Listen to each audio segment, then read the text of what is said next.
Welcome, low ego action heroes. This is Debbie Levitt from deltacx.com. We are a full service CX and UX consultancy. We do projects, training, and certainly consulting. Check us out if you have spare time.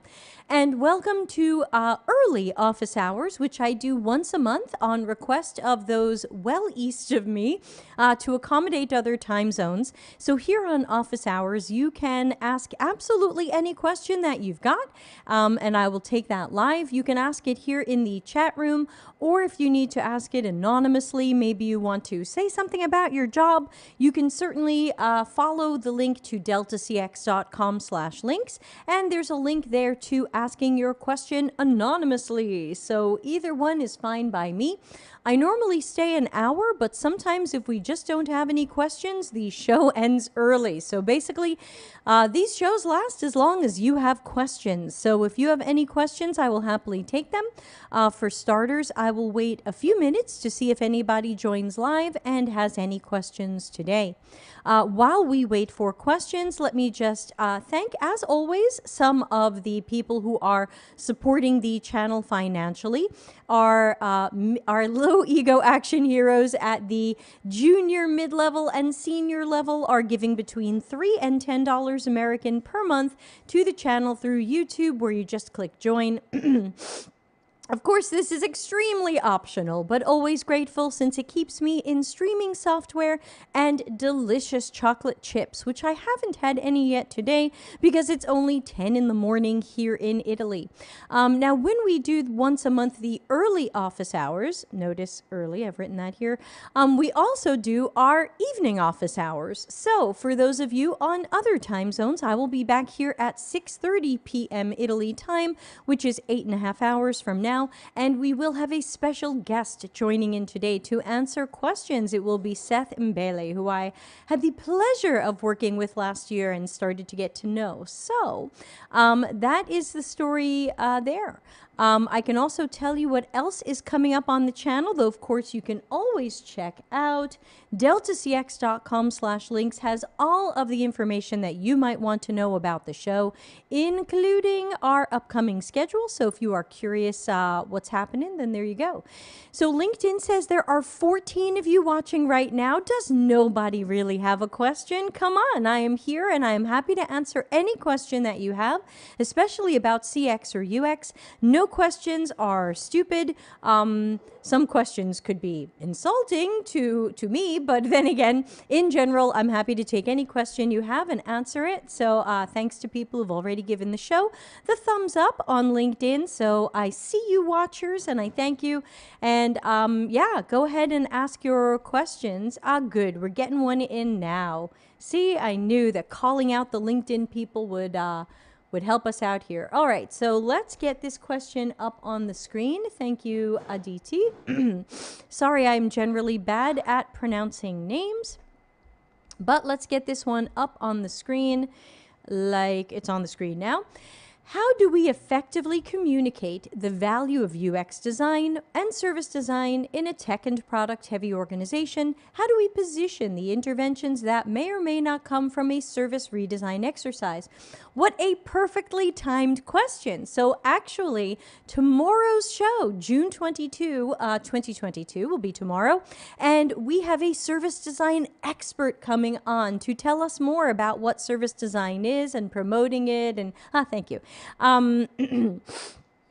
So that is probably an even better question for tomorrow when we can let him speak to how he has used service design and his work to maybe get more buy-in or I guess more to communicate that value.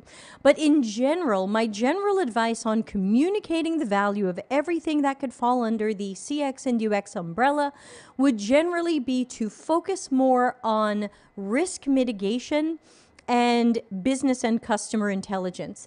I think we often make the mistake of talking about empathy and delight and feelings, but you know, our company wants to make money and they want to save money. So we end up sounding a little bit woo-woo. And so I think that whatever you can do should look at, sure, doing good UX research, doing good research that will go into service design or UX design or even product strategy, company strategy. These things should be feeding our strategies. Yes, doing these things upfront will take more time and therefore cost our projects a little bit more. But what can we save? What can we improve? By spending a little bit more upfront, what can we improve or create for the company that will be the money savers and the money makers that the company ultimately wants? So the question is, how can you tie this work to that? That's going to be different at every company. I can't say, hey, do exactly this. Sorry, I'm still coughing. But I can say this is probably the best way to express that. The value has to be in terms of what the business finds valuable. Is the business finding bringing in more customers valuable? Of course. So, okay, how could good UX research, CX research, UX design, service design, how could that accomplish that? If the company has accomplished it in the past, then of course we look at that as a good case study. If the company has had disaster projects in the past, then we look at them and we go, hey, remember that time we spent all of those months making that thing and it turned out to be totally wrong or half wrong, and what it cost us to have to deal with that mistake and then fix it. These are the ways that we remind people what the value of this is. And ultimately, I tell people, you can use some simple terms. Hey, good CX and UX and service design, however you're going to call them, is part of our approach to total customer quality. You can use a simple term like that. You don't have to throw around. If people get upset at lingo, then don't use it. This is part of our approach to total customer quality. We want loyal customers. We want more customers. We want them spending more. Hey, here's how better understanding of them and then better creating what they need, making their processes more efficient, will make us the company that they love and want to go with and stay with. Aditi, is that close? Do you feel like I'm kind of answering this? Do you have a follow-up question? I'm happy to take follow-up questions, even if they're not from the person who originally asked the question. I'll also check our anonymous asking system, just in case anybody has snuck in a question that I missed. I don't want to miss your questions. We've had fights there before, and I always lose them. So that's some of the advice that I give. If I can plug something for a moment, if you don't mind, I do have an entire workshop on this topic. It's called Transforming Toward Customer Centricity, and it's where I teach some of the techniques that I use to try to create change in companies, try to make companies more customer-centric or user-focused. It's an inexpensive workshop. It's available as a video course or live with me, and later this year, a book. Still working on that. So if that might interest you, and again, totally optional, you can check it out at deltacx.link/ttcc-training. And Aditi says, let's see if I can't put it back on the screen, but yes, makes sense. It's generally been my philosophy to tie good UX to business goals. Great to have your validation. Yeah, and I think sometimes we do have to push back on wrong business goals. You know, we've all seen KPIs that were really the wrong thing, like, hey, more time on the page. Well, hold on, more time on the page is something that no users want. Users also don't want minimally viable anything. And users want a more efficient process. We don't want more time on the page, and we have to take a look at some of the carnage that unleashes from the sense of if we love more time on the page, do we have slower pages, poorer performance from a technical standpoint because, hooray, more time on the page? So we have to take a look sometimes at the business goals and put on that critical thinking hat and be willing to challenge them, because sometimes the business goals are awesome and they make sense, more money, save time, and sometimes the business goals are pushing our company in the wrong direction and making us focus on the wrong things. So I would say push back there. You're probably not the only person who thinks the goals are wrong, if they are wrong. So see if you can get some allies together and talk to some of the executives or strategists where you think we're focusing on the wrong goals. Well, thank you for that question. If there are other questions, I'm happy to stay and answer them. Normally, I do stay an hour, but of course, if we don't have... oh, an anonymous question is just coming in now. Please hold while I press refresh.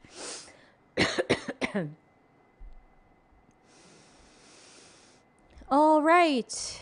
Hey, Debbie. All right, great. Let's copy and paste this one and get it up on the screen. Give me one moment to do all of my copy and paste magic.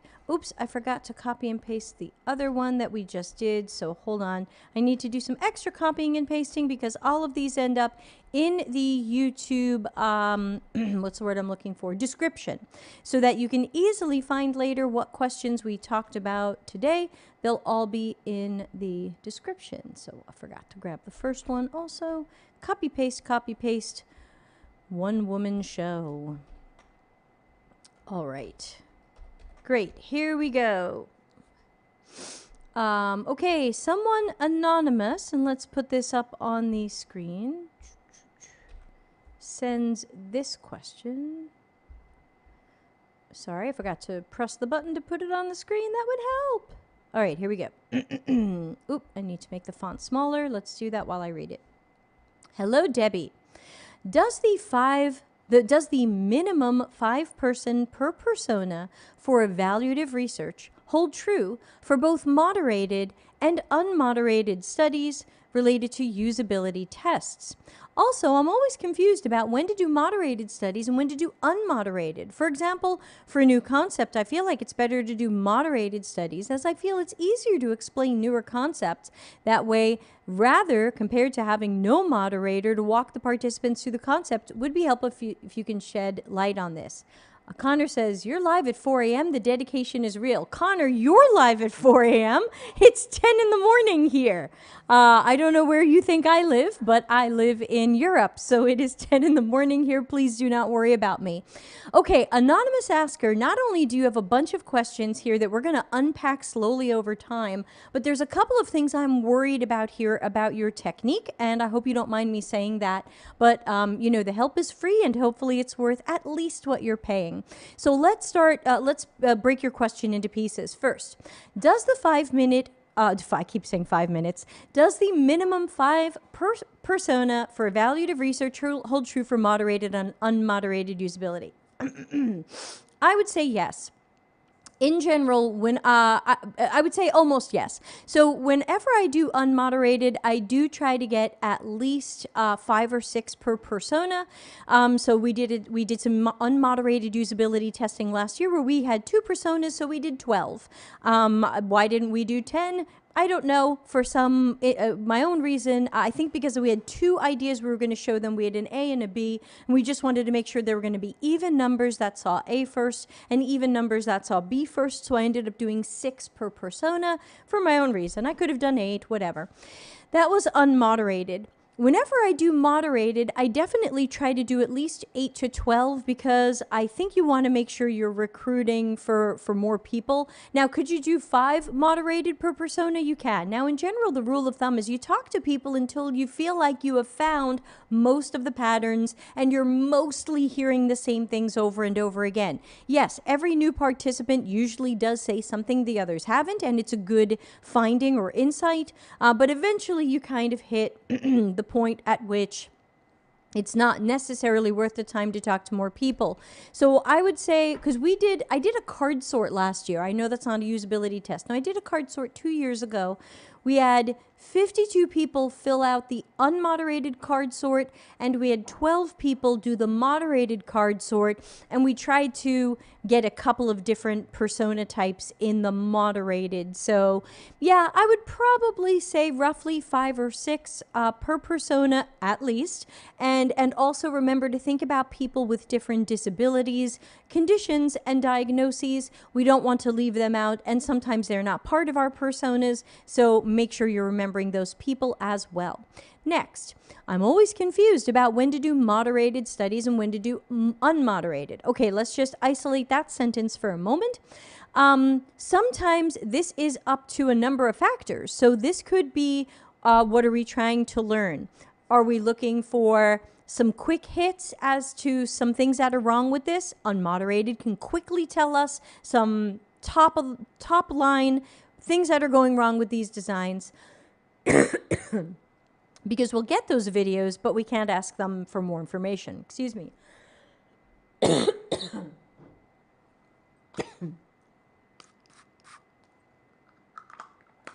Man, I've been coughing for weeks now. This is no fun. All right. But when you want to know more details, when you want to be able to watch somebody do something and then say, hey, let me ask you a little bit more about that, then of course you want the moderated. Moderated typically costs more because we pay more incentives. We might pay to recruit. It takes more time to conduct the study and analyze it. Unmoderated is going to be a little bit more of that quick hit. We watch those videos back. We normally don't spend a mountain of time in the analysis. Some people do, some people don't. Just depends. So to me, it's really a matter of time, budget, what do we want to learn? Do we think we want to be able to ask people follow-up questions? It was great in that card sort to get, 52 people doing the unmoderated card sort, but having 12 people in a moderated card sort where I can say, tell me more about why you categorize things that way. So it's a lot of different factors. Oh, I'm still coughing, excuse me. Let's switch to menthol and see if that helps. All right, next part of your question. I don't care if I spend all day on this question. This question needs some love.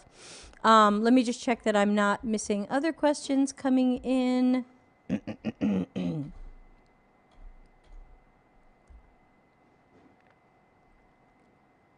Somebody just booked me on June 28.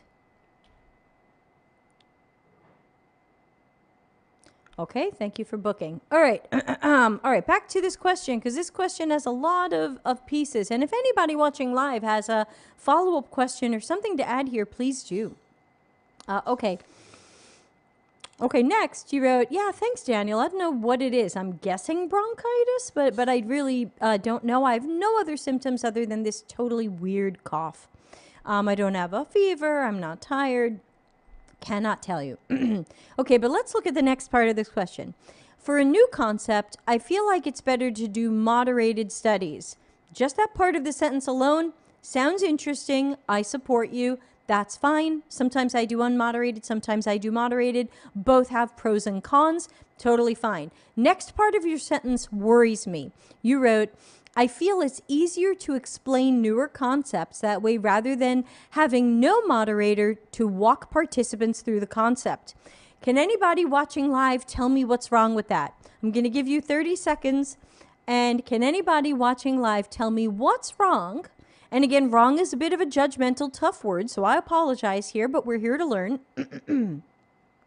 What is potentially wrong with what this person says about explaining concepts in a moderated study or walking participants through the concept?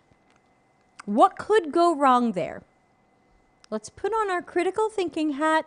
Let's do a little what if. Aditi says you need a warm beverage. That's true. I'm drinking an iced beverage. It is 35 Celsius outside today, everybody, so I went with iced. Jürgen says, the concept should be able to explain itself. That's good design. Always true. It should be intuitive and it shouldn't need explanation.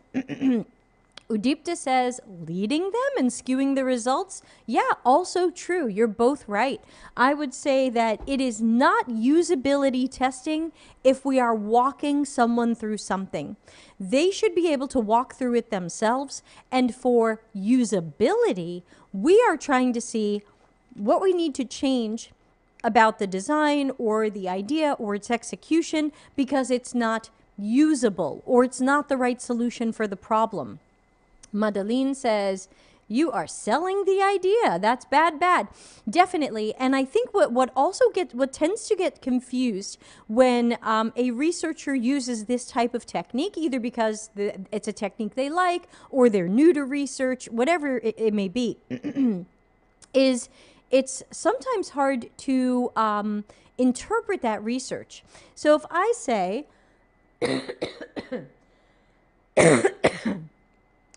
not fun. Okay, so I have a complicated remote control at my desk. Let's talk about it for a moment. Hey, I want to usability test this thing with you. Let me walk you through it.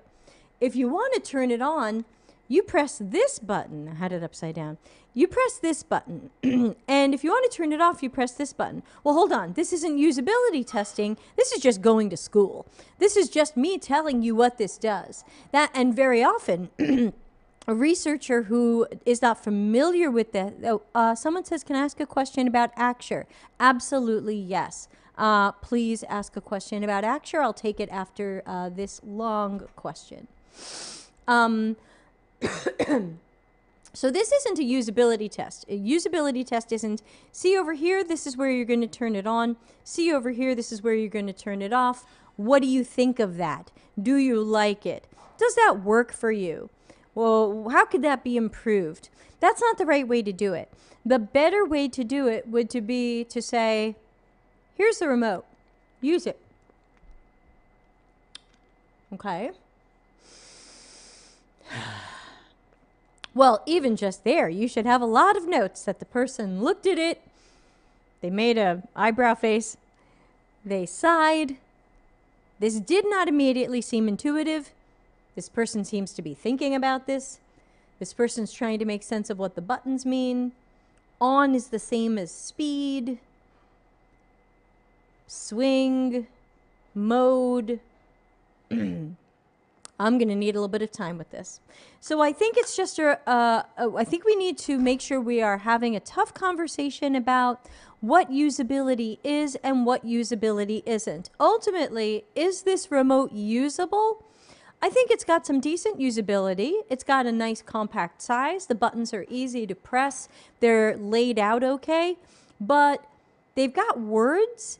And I wonder if a combination of words and icons would be a little bit more apparent to the eye what to do. And then what about people who don't speak English? This is sold all over Europe. So why is this in English? So the usability of this could be improved. But I'm not going to know that if I hand it to someone and go, let me walk you through what this is and what it does. So please, please be very careful. Usability testing is not walking people through a concept. I never walk people through a concept. I build a prototype that is realistic interactively via Axure, #NotSponsored. And I let them walk through it, and I see what they understand and what they don't. That's certainly a little bit more observational, and then I can ask some follow-up questions. So please, please be careful about that. Jürgen says, looks like an electronic key to a UFO. Yeah, and the funny thing is that I should bring over what it's controlling, but the cord doesn't reach. It is an evaporative cooler, so I'm using it basically as a fan to blow on me right now. You might hear a fan in the background. If I turn it off, there it goes off. But the funny thing is, the top of it has a bunch of round buttons like this, but it's in a different shape, and they're in a different order. Usability. Why doesn't the pattern here match the pattern on top of the unit? Then when I learn, sucks to learn, but then when I learn one, I'm good for both. This doesn't look like that. That one has 5 buttons. This has 6. That one has 5 buttons, and the button in the middle is the on button. Makes more sense, right? Turn that puppy on. It's hot in here. Udipta says, is concept testing similar to a usability test? I heard that somewhere.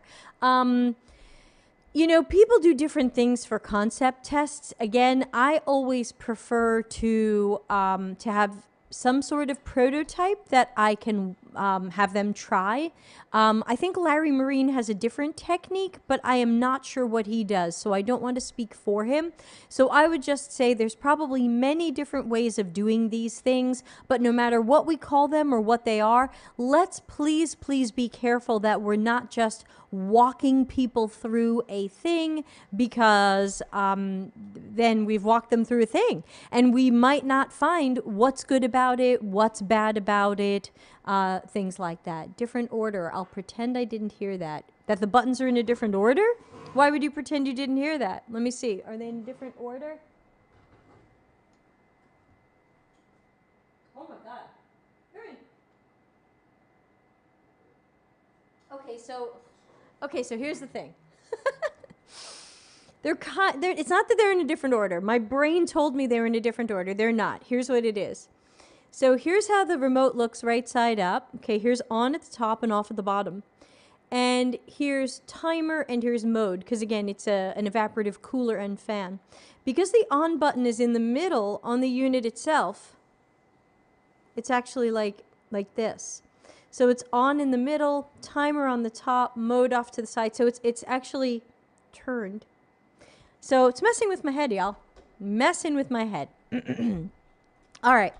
We've got a new question that came in anonymously. Thank you so much for the question.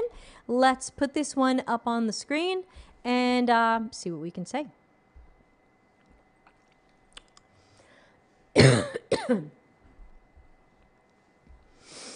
What are research success criteria for a designer in charge of designing a mobile app or website? I've heard a designer saying, "It's interesting, but I don't know what to do with the results of this research." What are the best ways a researcher should communicate results to designers? How practical should it be? Okay, so if the designer doesn't know what to do with the research results, it's one of three things really. One, the research wasn't run well, and there isn't anything for the designer to learn from it. We really didn't learn the right things. Number two, the research might have been run well, but the information is not being communicated in a way that is, everybody say it with me, meaningful, actionable, and helpful. So the designer doesn't know how to act on the information because the information is just not being presented in a way that's helpful or actionable. Or three, you are doing a good job communicating good research and insights, but your designer's not very good, and your designer, or maybe they are very good, but they don't know how to work from research. I'm not too sure which one is happening here, so let's talk about all of the possibilities. If the designer just doesn't know how to work from research, I would probably have a good long meeting with them where you can communicate to them more one-on-one the things that the research found. Maybe that's an hour meeting, maybe it's even 2 hours. But I would make sure to sit with that person and talk about the things you learned and maybe how you see that informing the design. You don't have to come up with a design. You don't have to come up with a solution. But you can tell the designer, you know, it looks like we learned this about people's behaviors, and we found that for people, this was way more important than this, which was interesting because we always thought this other thing was more important, but we learned it's not. So these are things that the designer should be able to use in their work. And again, also, if they don't know how to use research findings, insights, reports in their work, it might be something to also speak with their manager about, because that might be something the manager wants to check on and maybe coach around. Maybe that designer needs a little bit of coaching on how to see a good research report and have it affect the design.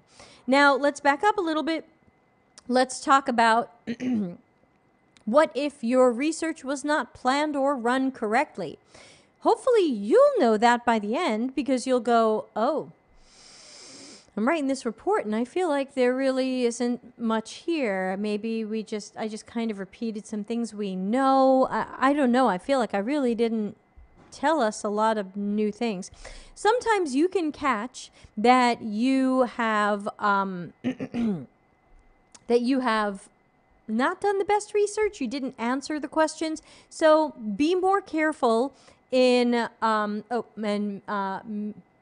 Michal, I'm sorry, I've pronounced you. I don't know if that's correct. Michal, I will answer that in a moment. That's a nice long question about Axure. It'll be our next question. So, in that case, you would need to make sure you are doing a good job planning the research, executing the research, analyzing the research, and reporting on it. If you have a manager who can give you some coaching, that might be helpful. Maybe there's something you're missing in your own technique that could help set more designers up for success. And then third, what if you've done great research, but it's not being communicated very well? So there's a couple of ways that you can go here. And so number one, I do like, we've talked on the show about task analysis and optimized task flow. I think that that is a really good actionable way to communicate things to everybody, to product, to designers. I think it should affect product strategy. So you may want to jump over to YouTube and search for Delta CX Task Analysis. I think we have 2, 3, 4 videos on this. It's a good technique, and I think really should be very actionable for designers, because your ultimate document is this task optimization one, I guess on this side of me. That is essentially an optimized user flow. Sometimes designers start by drawing a user flow in the way that they think that this should work. You can help them get a head start on that by kind of doing it. The task optimization says, you know what, now that we've learned how people do this out in the wild with our company or without our company, in all scenarios, it looks like the most efficient way to tackle this would be this. What if the task looked like this? We've optimized it.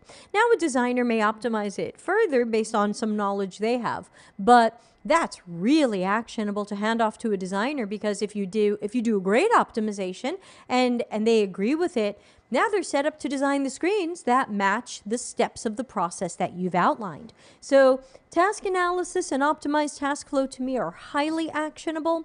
Also, when we give research reports to clients, we make sure that we're not just saying, I saw a thing, or people said a thing. We're making sure that as much as possible, not sponsored by Gola, but can I thank them for me not coughing when I am sucking on this? I'm going to need more of this. I better head into the village later. Not sponsored, but wouldn't mind a sponsorship there. That's no, I don't do sponsorships. Anyway, so another thing we sometimes do is we make a spreadsheet of pain points and opportunities. Hey, we saw this, and this sucked, or this was interesting, and we think this means that. We suggest that you take a look at this. Now, is that a solution? Not necessarily. Sometimes it's people got really confused by what this button was going to do, so we need to take a second look at this flow or the clarity around this button. I didn't create a solution there, but I've certainly made the problem pretty clear. This button, it was confusing to people because they didn't understand the wording on it. They didn't understand the icon. They didn't understand what was going to happen when they clicked it. They were surprised when they clicked it and they went to something. They said, oh, I thought it was going to go here. We're telling people exactly what went right or wrong for them in our system or in competitor systems. That should be super actionable for a designer. We sometimes do also give people presentations and reports with a lot more details, and we do include suggestions. I think one thing with researchers is because they're not designers, and it's totally okay for a researcher to not be a designer, they think, well, I don't want to tell people what to design. And I say, that's fine. You don't have to tell people what to design, and you shouldn't make a design if you're the researcher. But you can give suggestions. You can say, you know, now that we've seen this confusion over here around this, we're going to need a system that's really clear and intuitive when it comes to this, because this was important to people, and this was important to people, and this wasn't. And I think if you can spell it out like that, you can help make things more actionable, because now people go, oh, okay, people have these two priorities. They kind of didn't care about this, and they were confused by this. All right, I know what problem I'm solving. So remember, if you have a designer who is a problem solver, they love to get these details about the problems, because then they go, okay, I get the problem. Now I'm going to go work on solutions. If you have a designer who is a little bit more of what I call an order taker, which is, why can't somebody just tell me what to make? then there may be a little bit of a, this is maybe the fourth possibility here, there may be a little bit of clash of expectations where that designer is expecting to get from you some sort of to-do list. You know, put a blue button here, make this blink, you know, write this over here. I don't expect research reports to be that prescriptive. I expect research reports to be strategic. I expect them to make suggestions. I expect them to point out pain points and opportunities, maybe document a list of them like in a spreadsheet, but I don't expect a research report to tell a designer exactly what they're making. And if you have a designer who's not comfortable unless they're told exactly what to do, you're going to have that mismatch. So I would say be careful there. All right, cool question. Thank you for sending that in. Let's take a look at the Axure question. Let me copy and paste that. Did I copy and paste that yet? No, give me a moment to copy and paste that. Danielle says clap. Danielle says clap, clap, clap. Sorry, Danielle would be Italian. Danielle says clap, clap, clap. Thank you. And here they come now. All right. An Axure question, which I am always happy to take. Let's take a look at what this one says. It's going to be a little abstract, and hopefully I'll make sense of it. And let's make the font a little bigger. I saw your advanced scripting course. Great work. Helped me a lot. Yeah, I've got to redo it. It's years ago and it's not really current to how Axure 10 works. It's on my to-do list to redo it this year, but given what this year looks like, I'm thinking it'll be Christmas. Man, this year is flying. Thank you. Is there an easy way to add a new row below the marked one from outside the repeater? I used an extra column, which I assigned the item number, read the value of that variable, assigned it to the new row, incremented by 0.01, and added the sorting. Is there another better way? And will there be a new training that covers more complex repeater functions like local variables, global variables, and how to access specific data target item? I have not planned a more advanced repeater thing. That's an interesting idea, but I had not planned that. So I guess my question would be, are you doing, if you're doing add row, I'm not sure that there is a much better way to do this. Let me look at it again. Add a new row below the marked one from outside the repeater. Yeah, I would probably be doing the same thing. I would probably doing add row. And again, I apologize to the people who don't know what we're talking about, but this is advanced Axure stuff. I would probably be doing add row. Of course, all of the data in the row. What is the ID? The ID is local variable of the current one plus 1. You have plus 0.01, but I'm not sure why you've got decimals. But yeah, plus 1 and resort. So you're right. That's the way I would do it. If there is a better way, then I'm not familiar with it. That's probably what I would be doing. And great job with that, by the way. It sounds like you did something nice with it. It should work. Even if there's a better way, that should work. Did it work, Michal? So let me know if that worked, but I can't think of a better way. I am not the ultimate repeater expert. I've been using repeaters since 2013, but I tend to use them for the same things over and over because of the type of work that I get. And so I have to admit that I am not the ultimate repeater expert. There are definitely people that, that go a lot further with them. And yeah, target item is a great way to do that when you're talking about that particular item and you want to get at some of the data in it and you want to use that shortcut rather than saying local variable that thing. Yes, I did. Now, yes, I did hopefully means this thing worked. But yeah, I think that's what I would have done also. But I have to admit, I'm usually building e-commerce, and so I'm usually not adding rows on the fly. I'm usually not working with data tables like a SAS data. I do a lot of SAS prototyping, but typically not necessarily adding data on the fly. But yeah, that's probably how I would do it. And if there's a better way, I don't know, but I like to use target and this as much as possible since I think they're definitely nice shortcuts once you understand them. Sorry that wasn't more helpful. Now I feel like I didn't help you more. But let me know if any of that, if there's any follow-up questions to that. And of course, if anybody else has an Axure question, I'll do my best, even though I cannot see your prototype and we're talking abstractly. The show's got another 20 minutes, so I am here if anybody wants to ask any question at all, especially related to CX, UX, or Axure. All questions are welcome, and of course, this is my version of free mentoring. Sometimes people say to me, Debbie, why won't you mentor me for free? And I say, I kind of do. It's on my YouTube channel. You know, if you're looking for free advice and you happen to want it from me, this is the show to come to.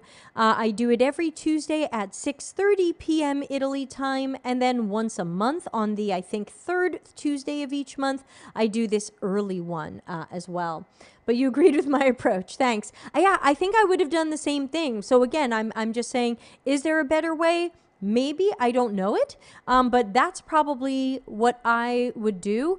I think the only other thing that I can think of is something that I built in a repeater recently, which was for your ad row stuff, is it fresh data, user entered data, or passing it from another repeater? Because obviously, you know, those will have you do slightly different things, but sometimes it goes a little bit faster when you're passing it from another repeater, if you happen to have a repeater passing to a repeater, which I've done a lot of.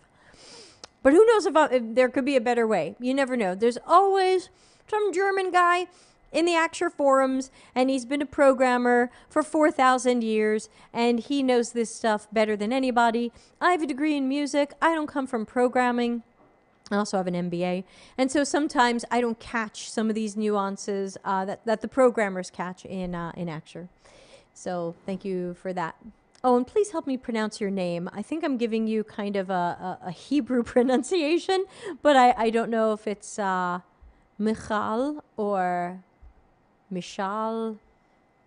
I don't know. I'm so sorry. Please let me know what country I should shoot for.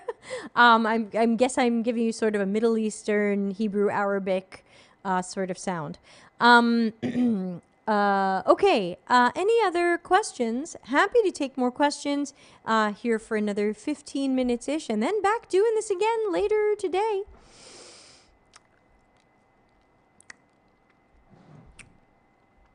Gotta run out and get more of these guys. I would say send them to me from Amazon, but I don't tell anyone where I live. You can't send them to me.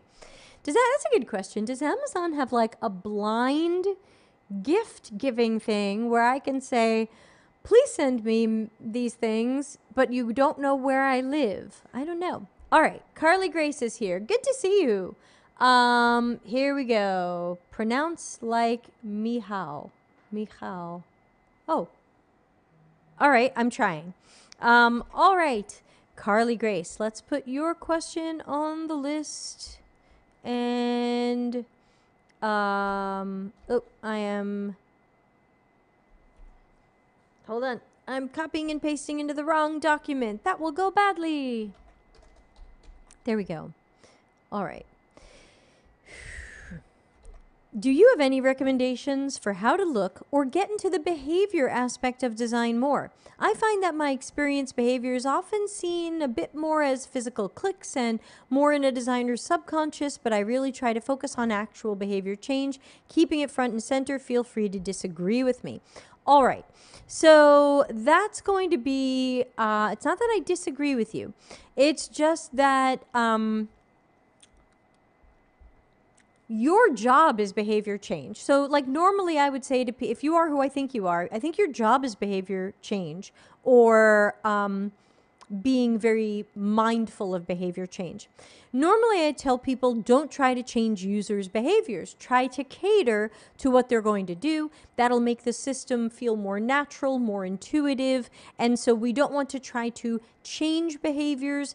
Depending upon what behavior you're trying to change, it could be manipulative, it could be unethical.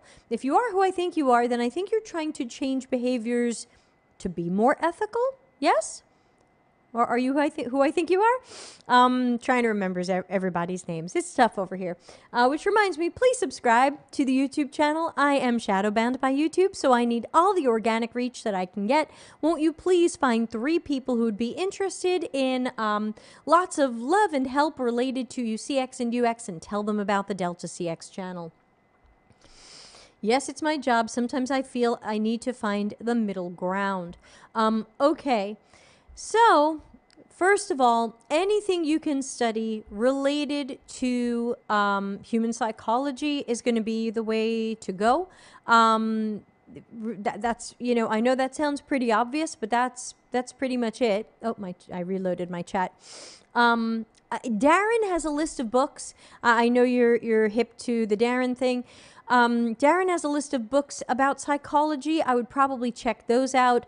I don't suggest some of the books like Hooked, because I think they teach us to change behaviors for the negative. I don't want to make people more addicted to something. I guess you could read that and try to do the opposite if you want people to be less addicted to something. So you could always read it and take the opposite advice. But I would say...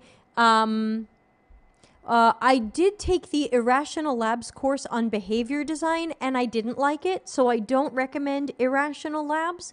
Yes, I paid for it and everything. That was not sponsored, and I'm not happy I paid for it, so I don't recommend that at this time. That means off the top of my head, you know, you could look at teamw.com. teamw.com, also not sponsored. That's Susan Weinshank, and I think she's very well respected for a lot of the books and courses that she's created around UX and behavioral economics. So you might want to check out the Team W courses.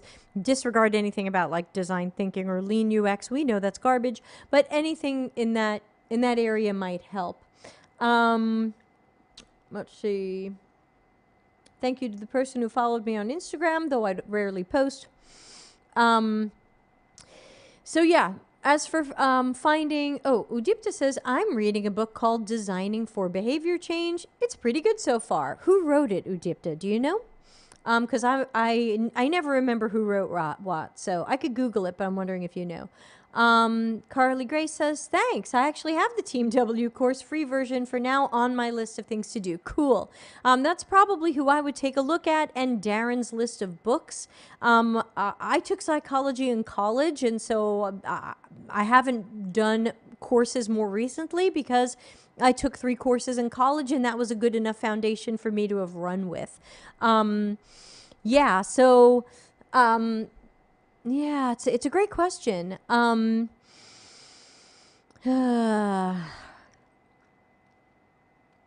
Amy Busher, I think. I'm reading that book too. Okay, you're on top of it. That's great. So, yeah, I wonder if Darren would have better recommendations here, or I don't know, maybe even write to Team W. They seem very nice, and just ask them if they have other recommendations outside of their own courses. I don't know if they would recommend any particular other books or courses, but I've had a hard time finding ones that I feel good about because, again, I didn't like Irrational Labs for a variety of reasons. Udipta says maybe Stephen Wendell. Okay, do not know. Yeah, so, yeah, I think, Carly Grace, for what you're doing, what strikes me, and again, I know nothing about your work or your job, so I'm totally guessing here. Please excuse me. I think that one key thing in behavior for your world is going to be self-awareness. What do people understand about themselves? What do they see as their own behaviors, positive or negative? Do they see their own actions realistically? Like I like to ask people, you know, how many healthy green vegetables did you eat last week? You might tell me more than you did, either because you don't remember or because you want me to think you're healthier than you are. And for those of you, I hope Carly Grace doesn't mind me saying what she works in, but she works in if I remember correctly, I think it's Norway. Is it Norway? It was a Scandinavian country, and it has to do with the legal gambling that the country puts out there, like lottery systems and slots and things, I think like that. And I think she works in trying to make sure that people aren't becoming addicted, or if they're doing this gambling, that it's more on a healthy gaming level and not an unhealthy level. She says, I do focus a lot on self-awareness, trying to bring them in facts to focus so they can make a change if they choose. Right. I think I remember you talking about that maybe in one of Darren's chit chats. Like, do they have a sense of how much money they've lost over a period of time?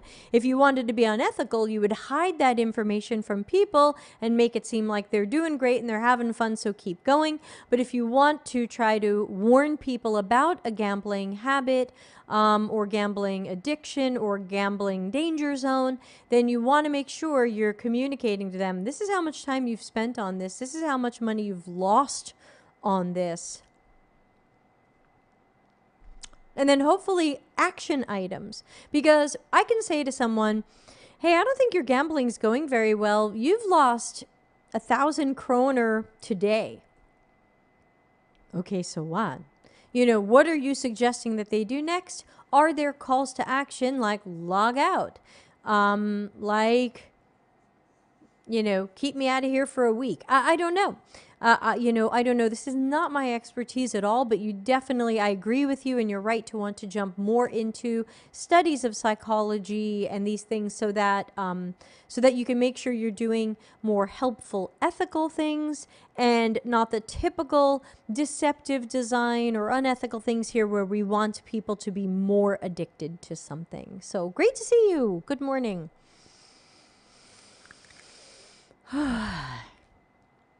What else?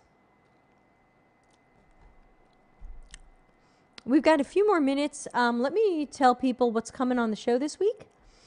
And of course, you can find that at deltacx.com/links, where you can always get our events calendar. Carly Grace, yes, thank you. Okay, so tonight, of course, another round of taking questions with special guest Seth Mbele, who's going to answer them with me. I hope I'm pronouncing that well. I'm going to check with him. And that's at 6:30 p.m. Italy time.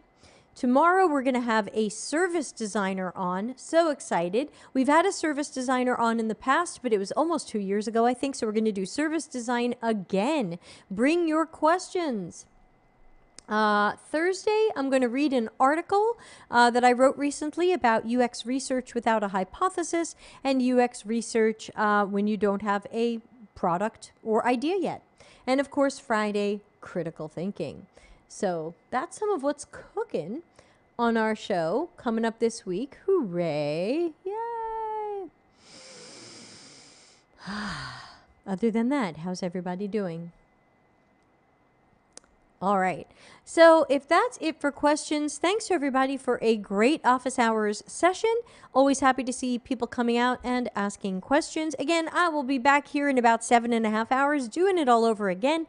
If you find that you do have more questions, you can always go to deltacx.com/links. At the Ask Me Anything there, you can ask a question 24 hours a day, 7 days a week, and I just pile them up in the order in which I get them. And that way, when we start the show, I start with the questions I've already received. Hey, Udipta, you have a great day too. Hope you're feeling well and succeeding at all things. Okay, so I'm going to play us out of here and get back to some of my other work and perhaps a trip into the village to see if I can buy more of these. And that's it. So thanks, everybody, and catch you later. Bye. Customer centricity as business intelligence. Visit deltacx.com to learn why we are